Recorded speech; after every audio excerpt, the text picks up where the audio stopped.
Mr. Allman? Yes? I'm Jack Torrance. Oh, well, come on in, Jack. Very nice to meet you, Terry Susie. Hello, Susie. How do you do? Have any trouble finding it? Oh, no problem at all. I made the trip in about 3.5 hours. Very good. Would you like some coffee? Oh, if you're having some, I wouldn't mind. Thanks. Susie? Sure.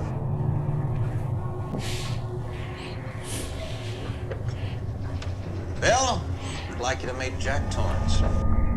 Hello, how do you do? How do you do? Grab a chair, Bill. Join in. Jack is going to take care of the overlook for us this winter. I'd like you to take him around the place as soon as we're through. Fine. Jack is a school teacher. Well, formerly a school teacher. What line of work are you in now? Well, I'm a writer. Teaching has been kind of like trying to make ends meet. Well, this ought to be quite a change for you.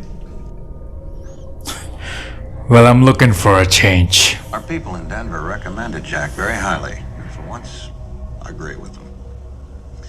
Let's see, where were we? I was, about to explain that our season here runs from May 15th to October 30th. Then we close down completely until the following May. Do you mind asking me why? Because it seems to me that skiing would be fantastic at this time. Sure would be. The problem is the enormous cost it would be to keep the road to Sidewinder open. It's a 25-mile stretch of road. It gets an average of 20 feet of snow during the winter, and there's no way to make it economically feasible to keep it clear. When the place was built in 1907, there was very little interest in winter sports, and this site was chosen for its seclusion and scenic beauty. Well, you certainly got plenty of that. Did they give you any idea in Denver about what the job entails? Only in a general way. Well, the winters can be fantastically cruel.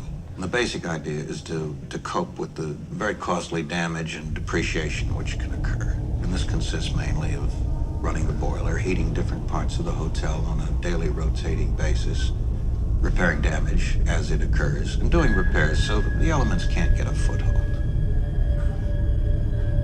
Well, that's perfectly fine with me. It's not a very demanding job. The only thing that can get a bit trying up here during the winter is a tremendous sense of isolation. Well, that seems to be exactly what I'm looking for. I'm outlining a new writing project, and 5 months of peace is just what I need. That's very good, Jack. Because for some people, solitude and isolation can of itself become a problem. Well, not for me. How about your wife and son? How do you think they'll take to it? They'll love it. Before I turn you over to Bill, there's one other thing I think we should talk about. I don't want to sound melodramatic, but it's something that's been known to give a few people second thoughts about the job. I'm intrigued. I don't suppose they told you anything in Denver about the tragedy we had up here during the winter of 1970? No, I don't believe they did. Well, my predecessor in this job hired a man named Charles Grady as the winter caretaker. And he came up here with his wife and 2 little girls, I think about 8 and 10. And he had a good employment record, good references. And from what I've been told, he seemed like a completely normal individual. But at some point during the winter, he must have suffered some kind of a complete mental breakdown. He ran amok and killed his family with an axe. Stacked them neatly in one of the rooms of the West Wing, and then he put both barrels of a shotgun in his mouth. Police, they thought that it was what the old-timers used to call cabin fever. Kind of claustrophobic reaction which can occur when people are shut in together over long periods of time. Well, that is quite a story. Yeah, it is. Oh, it's still hard for me to believe it actually happened here. I think you can appreciate why. Yeah, well, I can certainly understand why your people in Denver left it for you to tell me.